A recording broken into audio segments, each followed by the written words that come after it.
O que você quer quando quer um docinho? Frequentemente, vivemos como se as coisas belas e preciosas desse mundo fossem o máximo da experiência de deleite que o coração pode almejar. Se ficarmos nelas, entretanto, vamos repetidamente nos frustrar. Esse é um trecho do Isso é Filtro Solar, do Emílio Garofalo. Bem, comer demais não é só um problema, é um sintoma, não é a raiz ou o principal. É sobre isso que a gente vai conversar hoje. Eu sou a Maria Paula, gosto muito de falar, por isso Maria Parla. Bem-vindos ao quarto episódio da nossa série de podcasts sobre alimentação para a glória de Deus. No episódio passado, a gente viu que quando a gente busca na comida o consolo e a paz que a gente precisa, a gente se senta à mesa do inimigo, buscando a paz. E a gente não encontra isso. Nós encontramos, pelo contrário, tristes consequências, frustração, decepção, cada vez mais vontade e cada vez menos prazer. Hoje vamos dar continuidade na exploração desse assunto, indo até a raiz do problema, a falta de satisfação em Deus. Eu cresci na igreja, o que certamente me trouxe muitas bênçãos e foi muito bom. Mas também tem as suas particularidades. Eu cresci muito certinha e achando que a vida cristã era basicamente você obedecer mandamentos na força do ódio. Achava que obedecer com apatia ou mesmo sem vontade, com desgosto, era suficiente e estava tudo certo e a vida cristã era sobre isso, e enfim. Até que um dia, no discipulado, estava demorando até eu trazer o discipulado aqui, meu discipulado me marcou muito, e a Mari, que foi quem me discipulou, me sugeriu ler Plena Satisfação em Deus, do Piper. Eu já sugeri esse livro aqui e sugiro de novo, é sensacional. E aí o que acontece? Quando eu li esse livro, eu entendi que eu estava vivendo a vida cristã de uma forma que não agradava a Deus e eu perdi o cerne de tudo. Eu entendi, lendo esse livro, que o evangelho também afeta os nossos afetos, os nossos amores, né? A obediência não é obediência de fato se ela não vem do coração. O Salmo 100 nos chama a servir a Deus com alegria. Filipenses 4 fala pra gente se alegrar em Deus. E se alegrar em Deus é realmente se alegrar em Deus, não é alguma outra coisa, enfim. Romanos 14 fala que o reino de Deus é justiça, paz e alegria. Sim, alegria. E 1 João 5,3 fala que os mandamentos de Deus não são penosos. A primeira vez que eu me deparei com esse versículo, eu fiquei assim, foi conversando com a Mariana, inclusive. Eu fiquei tipo, Mari, eu não concordo com esse versículo. Tá, assim, os mandamentos de Deus estão sendo penosos para mim.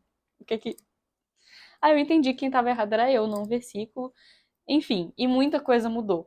Em 1 João também, João fala que estava escrevendo para que a alegria dos destinatários dele, dos irmãos que receberiam aquela carta, fosse completa. Então, a alegria faz parte da vida cristã. A ideia de que a virtude é você fazer as coisas sem vontade, ou que a gente não deve se alegrar, ter prazer em fazer as coisas corretas, é de Kant, não de Cristo. E eu entendi isso nessa época. Me arrependi da minha falta de alegria e passei a orar para que Deus mudasse o meu coração. Eu não sou capaz de mudar os meus afetos por conta própria. Eu dependo de Deus para fazer isso. E Deus faz isso na conversão. A gente passa a amar coisas que antes a gente odiava e odiar coisas que a gente odiava antes, amava antes. Enfim, isso tem muitos desdobramentos. A gente vai conversar sobre isso, mas antes, vamos às bases. Nós somos criados para a glória de Deus. O Catecismo de Westminster diz que nós somos criados para glorificar a Deus e gozar dele para sempre. O John Piper, a.k.a. meu amigo Johnny, propõe uma alteração interessante, que é: nós somos criados para glorificar a Deus ao gozá-lo para sempre. Porque nós glorificamos mais a Deus, Deus é mais glorificado em nós, quanto mais satisfeitos nós estamos nele. De acordo com Piper, pecado é preferir qualquer coisa a Deus. Entender dessa forma me ajudou a enxergar mais pontos cegos na minha vida. Não tem como definir pecado como uma lista de pode, não pode, enfim. E com a alimentação vai ser a mesma coisa. Não é pecado necessariamente você comer ou não comer um pedaço de bolo, ou tomar ou não tomar refrigerante. O pecado não é um ato externo, mas começa com uma disposição do coração. Você peca na sua alimentação quando você se alegra mais com a comida do que você se alegra em Deus. Quando você ama mais a comida do que você ama a Deus. E amar a Deus é amar a Deus mesmo. É enxergar Deus como o melhor, tê-lo como o seu favorito, o mais satisfatório. Afinal, é isso que ele é, né? Amar a Deus não é pura força de vontade, ações externas ausentes de sentimento. Não é só decisão. É frônesis. Eu aprendi isso com o Jonas Madureira. Frônesis é uma palavrinha em grego difícil de traduzir. Lá em Filipenses 2, quando Paulo fala para a gente ter o mesmo sentimento que houve em Cristo Jesus, a palavra que está lá, essa palavra que foi traduzida por sentimento em algumas versões, é frônesis. Algumas versões traduziram como sentimento, outras como atitude. Por quê? Porque frônesis é um sentimento que leva a uma atitude, não é nem só um sentimento, nem só uma atitude, né? Nós somos chamados a ter a mesma frônesis de Cristo, o sentimento e a atitude. Não tem como a gente desvencilhar essas duas coisas. Claro que amar muitas vezes vai implicar decidir ir contra a sua vontade. Não estou dizendo para você viver assim, só fazendo o que você quer. Porém, não ter vontade de obedecer e fazer o que é correto já é algo do que a gente tem que se arrepender. Já mostra que existem coisas para ser trabalhadas no coração. Então, amar a Deus implica em obedecê-lo. Aquele que guarda os meus mandamentos, esse é o que me ama. Sim, isso é verdade. Se você não obedece a Deus, você demonstra que você não ama a Deus. Mas amar e obedecer são coisas diferentes. O Piper traz dois exemplos para deixar isso claro. Dizer que amar a Deus é equivalente a obedecer seria dizer que sentir fome é equivalente a ir atrás de comida. Quem sente fome vai atrás de comida, mas fome é fome. Fome não é buscar comida, fome é fome. Outro exemplo é dizer que amar a esposa é dar flores. Um marido que ama a esposa vai demonstrar isso com ações externas. Uma delas pode ser dar flores, mas um marido que não quer passar tempo com a esposa, não gosta de ouvi-la, prefere fazer qualquer outra coisa a estar com ela. Fica imaginando o último jogo de futebol na cabeça enquanto ela tagarela sem parar. Mas manda flores todo dia, não ama a esposa. Fazer isso porque ele leu num livro que maridos amorosos fazem isso, não torna ele um marido amoroso. Esse ato externo não vale de nada. Assim. Dane-se as flores dele. Ele não a ama. Então, isso não é amor. Amar a Deus é amar a Deus. É reconhecê-lo como seu favorito, o melhor, o mais satisfatório, todo satisfatório. O Salmo 63 ilustra isso muito bem. Diz assim: Ó Deus, tu és o meu Deus. Eu te busco ansiosamente. A minha alma tem sede de ti. O meu corpo te almeja, como terra árida, exausta, sem água. Assim eu te contemplo no santuário, para ver a tua força e a tua glória. Porque a tua graça é melhor do que a vida, os meus lábios te louvam. Assim cumpre-me bem dizer-te enquanto viver, em teu nome levanto as mãos. Como de banha e de gordura, farta-se a minha alma, e com júbilo nos lábios a minha boca te louva. No meu leito, quando de ti me recordo, em ti medito durante as vigílias da noite. Porque tu me tens sido auxílio, à sombra das tuas asas eu canto jubiloso. A minha alma apega-se a ti, a tua destra me ampara. Porém, os que me procuram a vida para a destruir, abismar-se-ão nas profundezas da terra. Serão entregues ao poder da espada, e virão a ser pasto dos chacais. O rei, porém, se alegra em Deus. Quem por ele jura gloriar-se-á, pois se tapará a boca dos que proferem mentiras. Nesse salmo, o salmista usa expressões bem fortes, como busco ansiosamente. Outras traduções colocam com o mais profundo anseio eu te busco. A minha alma tem sede de ti, o meu corpo te almeja. Usa a ilustração aqui da terra árida, exausta e sem água, enfim. E tem esse versículo muito bonito que diz que porque a tua graça, o teu amor leal é melhor do que a vida, os meus lábios te louvam. E aquela parte de como de banha e de gordura se farta a minha alma, alguns traduzem como quando tem rico banquete. Minha alma fica satisfeita como quando tem rico banquete. E é isso. Amar a Deus é amar a Deus. Mas por que eu estou dizendo isso? Eu estou falando isso porque o nosso problema real com a alimentação são os nossos desejos desgovernados.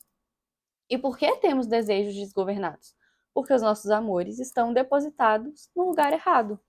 Porque não aprendemos a nos satisfazer no único que pode nos satisfazer de fato, no único que é todo satisfatório, o melhor. Quem lembra do que eu falei lá no primeiro episódio? A nossa alimentação revela os nossos amores, porque a gente faz decisões constantes sobre a alimentação, ela pode revelar bastante sobre o que a gente valoriza mais.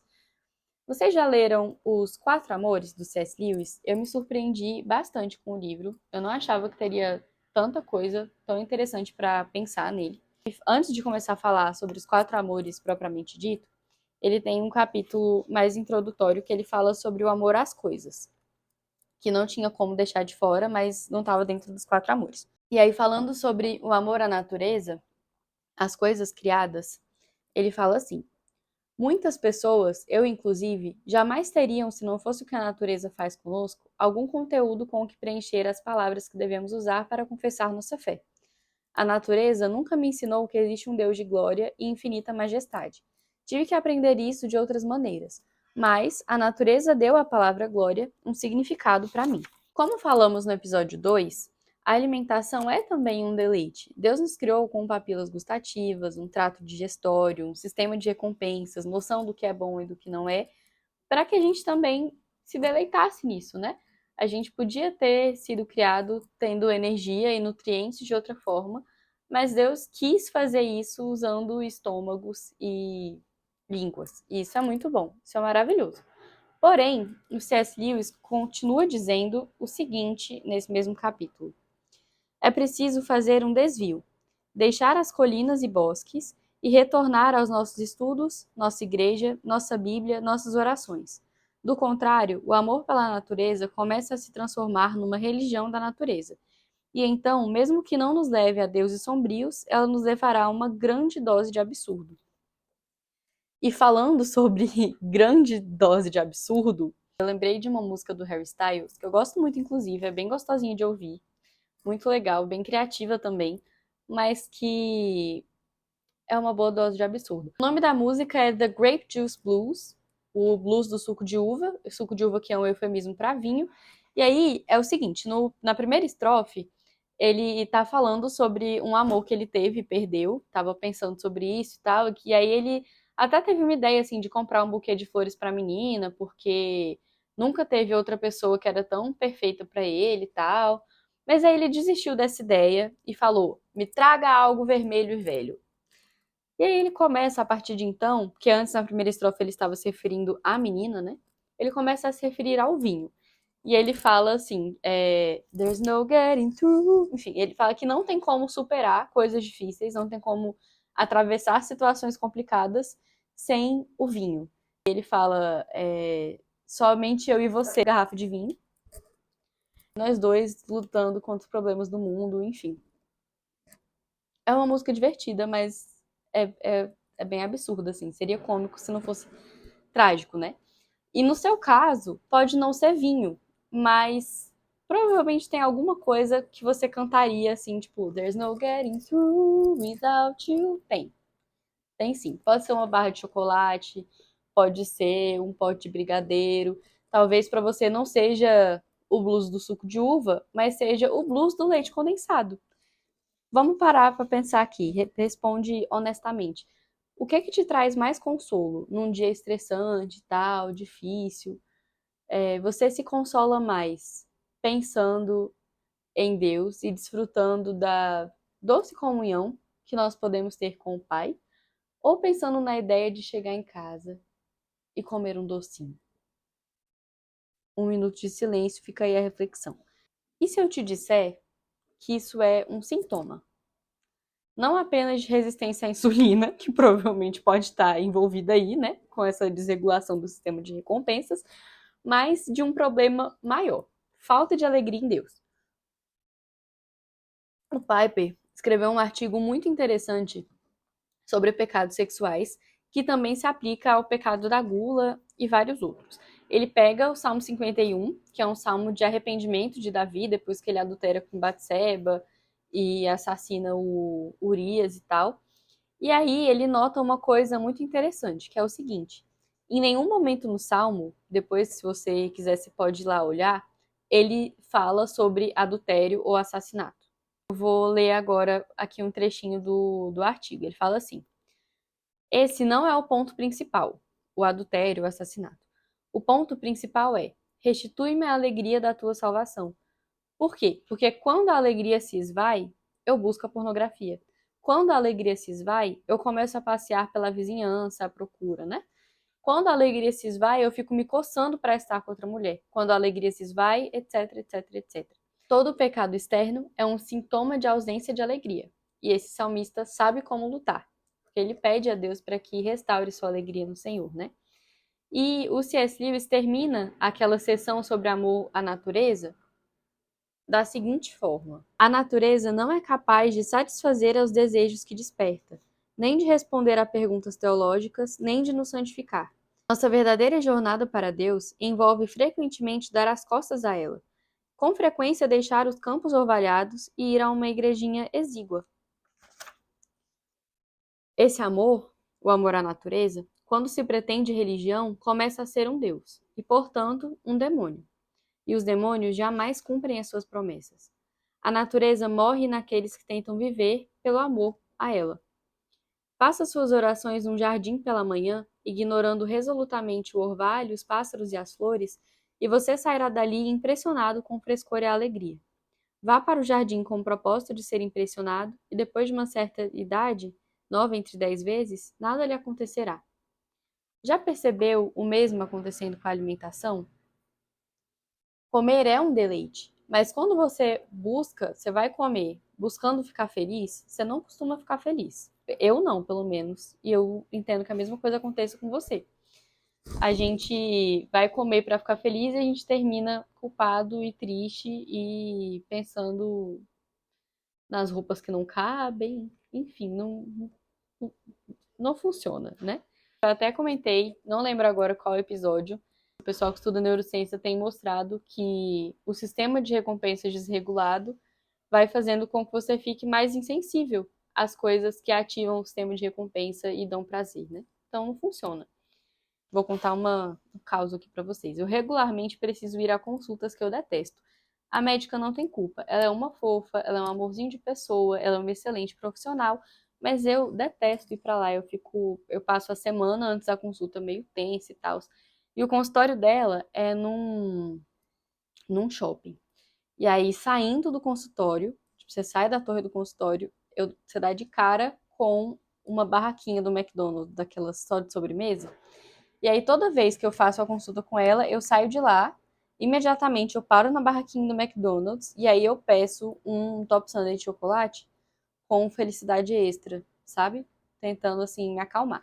E aí, quando eu não como, já chegou até dias que eu fiquei, assim, fissurada, pensando nesse sorvete, e aí, assim, parece que não existe outra solução para minha vida, a não ser comer aquele bendito daquele sorvete. Só que aí eu como, e eu tenho que ficar me convencendo de uma mentira, que é, não há nada de errado nisso que eu estou fazendo, tá tudo bem, tá tranquilo, comer é bom, Deus fez o sorvete, vou comer aqui feliz.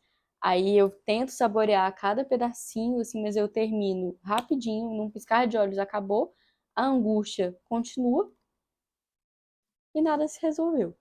Aí, na última consulta, mês passado, foi entre o episódio passado e esse, eu tava fazendo alguns vídeos pro Instagram, inclusive vou voltar a fazer, lendo alguns hinos e traçando a relação entre eles e a nossa alimentação, né? E aí, naquela semana, eu tinha falado sobre aquele hino, não lembro o número dele agora. Preciosas são as horas na presença de Jesus. E aí eu estava pensando em como eu estava trocando a comunhão preciosa por um top sundae, assim, uma troca patética. E aí, quando acabou a consulta, eu ignorei a barraquinha do McDonald's, assim, só Deus mesmo. Foi muito agir de Deus na minha vida. Eu ignorei a barraquinha do McDonald's e fui orar. Gente, sério, que bênção, que alegria. Como eu saí de lá renovada mesmo, sabe? Eu consegui provar na minha vida seu consolo e sua luz, seu consolo, enfim. Infelizmente, o restante do mês não saiu tão bem, mas eu sigo na minha batalha pela alegria, que como o Piper costuma dizer, é uma batalha por enxergar a Deus como ele realmente é, a fonte de toda alegria, né? Ele tem uma série de sermões que eu assisti antes de fazer o roteiro do podcast, que é muito legal, que ele fala sobre isso, e aí ele termina com 15 sugestões práticas na nossa luta pela alegria. E eu entendo que é daí que a gente deve começar. Existem algumas estratégias do ponto de vista nutricional para ajudar a gente com os desejos desordenados por comida que a gente tem. Mas eu não vou falar eles agora por dois motivos. O principal é que não é essa a raiz do problema. A raiz do problema é a falta de alegria em Deus. E o segundo motivo é que eu ainda não sou nutricionista, então eu ainda não posso falar estratégias nutricionais na internet. Então a gente vai aguardar o segundo semestre para essa parte. Por isso eu quero caminhar para o final do episódio de hoje compartilhando com vocês 15 sugestões práticas que o Piper deu para terminar esses sermões sobre alegria em Deus, para a gente crescer em satisfação no Senhor e em buscar a nossa alegria no lugar correto. E é muito legal porque nesses sermões, não lembro agora qual, são 6 na série, ele coloca que a santidade ela é uma alegria tão intensa em Deus, tão completa em Deus, que o pecado nem apetece mais. E aí ele dá as 15 sugestões práticas. Ainda não tenho praticado todas, mas estou caminhando nisso, sabe? E quero convidar vocês a caminhar comigo nisso também. Esse mês realmente foi mais difícil com a minha alimentação. E aí eu até fiquei assim pensativa sobre o podcast. Eu comentei no primeiro episódio que para mim é difícil falar sobre isso porque eu não sou perfeita e essa é uma área que eu peco bastante. Então é bem confrontador para mim. Por isso eu vou compartilhar com vocês o que eu tenho tentado fazer, sugestões que não fui eu que dei e que são bem interessantes. Então, a primeira é memorizar as escrituras e meditar nas escrituras de dia e de noite. Teve uma época que eu estava mais firme em memorizar as escrituras na pandemia. Cara, foi incrível. Teve um dia que eu dei uma. A gente sempre peca, né? Mas tem dia que a gente tá de parabéns. E aí naquele dia eu tava de parabéns. Aí eu tava me sentindo um lixo humano, derrota na Terra. E aí eu comecei a falar pra mim mesma o texto de Romanos 5 de cor. Foi muito legal. Aí eu fui falando e chorando. Nossa, ai, foi lindo. É muito bom memorizar as escrituras. Preciso voltar a fazer isso. Beleza. Então, quando a gente consegue ter a Bíblia na nossa mente sempre, né? A gente consegue entender melhor quem Deus realmente é e se satisfazer nele. E em segundo lugar, ler e entender as Escrituras focando na centralidade de Cristo, sabendo que a Bíblia fala de Cristo em todos os lugares e aponta para Cristo, né? Melhor dizendo, em todos os lugares e entender todos os textos nesse sentido, em como eles apontam para a supremacia de Cristo, entendendo isso. Em terceiro lugar, não fugir das passagens mais assustadoras das Escrituras. Afinal, elas estão nas Escrituras e elas servem também para a gente crescer na nossa compreensão de quem Deus é, seu caráter, sua obra. Eu até estou bem empolgada para ler o livro novo do Garófalo, O Vale da Sombra da Morte. Eu ganhei de presente. Chorei. Choro muito, não sei se vocês começaram a perceber isso já. Mas enfim, estou bem animada para ler ele. Em quarto lugar, aprender a pregar para si mesmo, como Davi fez no Salmo 42, né? Puxa uma cadeira minha alma. Ele conversa com a alma dele e reforça para si mesmo as verdades da Escritura que ele precisa se lembrar naquele momento. 5. Orar constantemente para que Deus trabalhe em você e você tenha o que você precisa para se satisfazer em Deus. E aí aqui ele colocou 4 versículos em específico que ele usa para orar mais nesse sentido. Tem o Salmo 119, 36. Inclina meu coração aos teus testemunhos e não à cobiça. Uns outros do Salmo 119 que o salmista fala para Deus não esconder dele os mandamentos, ensinar para ele os mandamentos, abrir os olhos do coração, etc. Tem também o Salmo 86, 11. Ensina-me, Senhor, o teu caminho e andarei na tua verdade. Dispõe meu coração para só temer o seu nome. E o Salmo 90, 14, que é o meu preferido. estou memorizando. Sacia-nos de manhã com a tua benignidade, para que cantemos de júbilo e nos alegremos todos os nossos dias. Em sexto lugar, decidi resolutamente lutar contra todo o pecado que você conhece e sabe que você tem, porque o pecado é acreditar na mentira de que existem outras coisas melhores do que Deus. Se a gente continua nutrindo esse tipo de coisa na nossa vida, a gente vai contra, né, a nossa batalha pela alegria em Deus. Em sétimo lugar, compartilhar o evangelho. Eu acho muito legal. No livro Plena Satisfação em Deus, Piper explica uma coisa, tipo, uma peculiaridade que a alegria em Deus tem. Geralmente, quando a gente gosta de alguma coisa, se alegra em alguma coisa, a gente quer ela só pra gente, assim, tipo uma barra de chocolate mesmo. Você não quer dividir. Joey doesn't share food! Enfim, a gente não compartilha comida. Mas a alegria em Deus, ela aumenta quando a gente chama outras pessoas para se alegrarem em Deus junto com a gente. Em oitavo lugar, passar tempo com pessoas cheias de Deus, saturadas da palavra do Evangelho, que vão te encorajar no Senhor e também, né, fazer aumentar a sua alegria. E aí ele citou aqui o texto de 1 Samuel 23:16, que fala assim: Então se levantou Jonatas, filho de Saul, e foi para Davi, a Oreza, e lhe fortaleceu a confiança em Deus. Uma das formas em que Deus fortalece a gente, em que a gente pode aumentar a nossa alegria em Deus, é justamente na comunhão. Em nono, ler biografias de pessoas saturadas do Evangelho, cheias de Deus e tudo mais, e se fortalecer nessas histórias e em ver como Deus atuou também nessas pessoas. Em décimo lugar, ler livros sérios, robustos, substanciais sobre o caráter de Deus e doutrina, não só livros mais leves e menores. Claro que eles têm o seu valor, mas nesses livros mais robustos, o que o Piper advoga é que a gente consegue entender melhor e se maravilhar melhor, conhecer mais quem Deus é, entender quem Ele é. E então, se maravilhar com isso e glorificar a Deus por causa disso.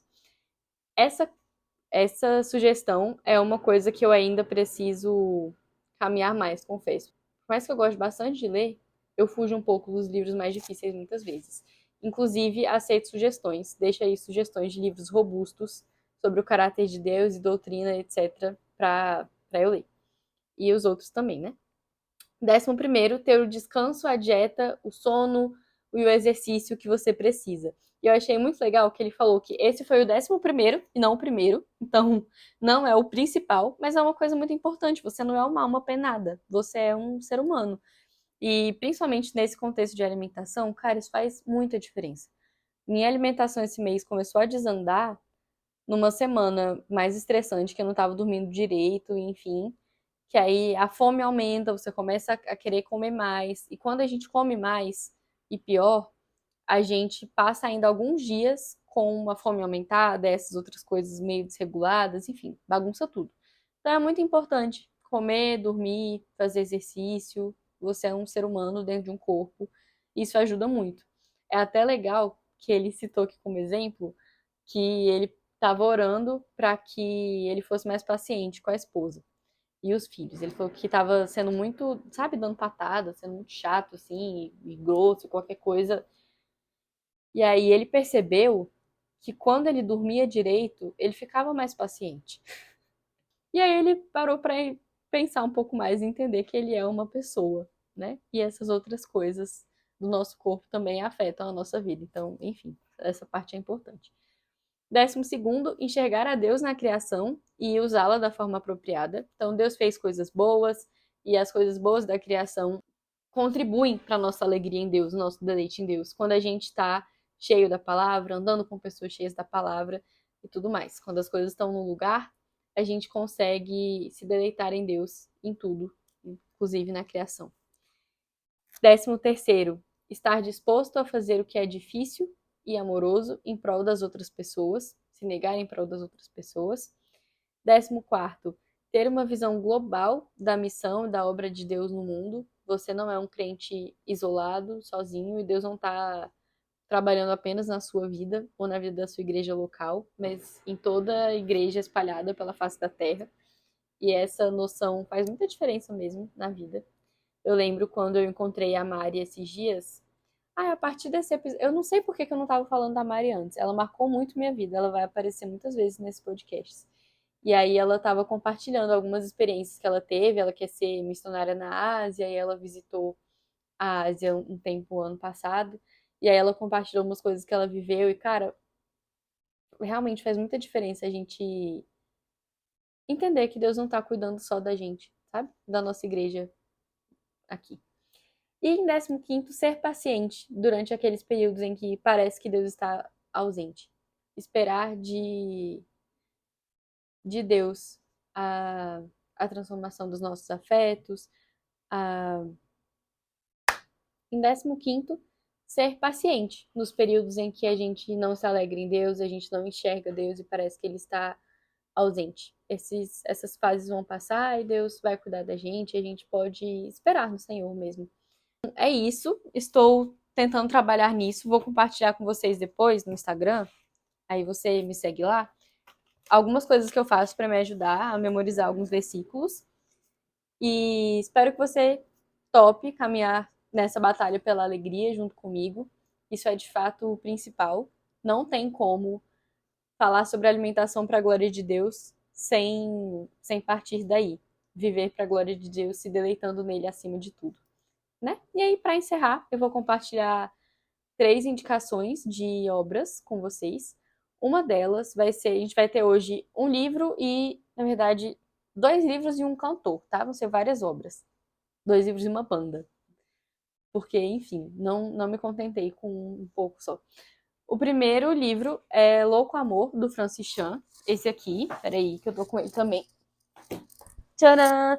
Eu li ele no meu discipulado com a Mariana e agora nos Jovens da Igreja, no Encontro dos Jovens, a gente está estudando sobre ele. E é muito legal porque ele ajuda a gente a ter uma boa noção de tipo, quem Deus é, quem a gente é e meditar na grandeza de Deus. É bem bom. E aí, em segundo lugar, Deuses Falsos, do Tim Keller. Nossa, cara, que livro bom. Inclusive, eu quero ouvir ele de novo. É realmente fantástico. E aí ele fala bastante sobre o fato de que as nossas idolatrias, os deuses falsos que a gente procura, não trazem aquilo que a gente precisa, né? Aquilo que só Deus pode dar de fato. Em terceiro lugar, a banda Rivers and Robots. Eles têm várias músicas que falam muito sobre Deus e sobre amar a Deus e se alegrar em Deus. E me ajuda muito a, sabe, no dia a dia tá ouvindo, e enfim, enquanto a gente vive, faz as coisas, lembrar de fato quem Deus é e como eu devo me sentir diante dele, do fato de que eu posso me relacionar com ele, enfim. Então fica aí essas 3 sugestões. Muito obrigada por ter assistido até aqui. Se você foi edificado por esse podcast, por favor, compartilhe com algum outro amigo seu, irmão na fé, que vai ser edificado também. Eu estou começando agora, a nossa quantidade de ouvintes é bem pequenininha, então faz bastante diferença se você gostou, compartilhar com alguma pessoa. Se Deus quiser, não somente viverei, mas também publicarei novos episódios do podcast a cada dia 15 dos meses desse ano. Já vou avisando que eu acho que julho não vai dar, então todos dia 15 menos dia 15 de julho. Então é isso, fique esperto, bota um lembrete na agenda para você não perder nada. Se você não assistiu algum da nossa série até agora, volta e assiste. Para esse e para os próximos episódios, eu vou usar como base, tenho usado e vou continuar usando principalmente a Bíblia, o livro Plena Satisfação em Deus do Piper, muitos sermões dele, muitos livros do Lewis, As Coisas da Terra do Joe Rigney, alguns artigos científicos, artigos do Desiring God, outros livros e podcasts e afins. Vou deixar na descrição os sermões que eu comentei aqui. Obrigada mais uma vez por ter ouvido e eu sou nova nisso, então aceito feedbacks.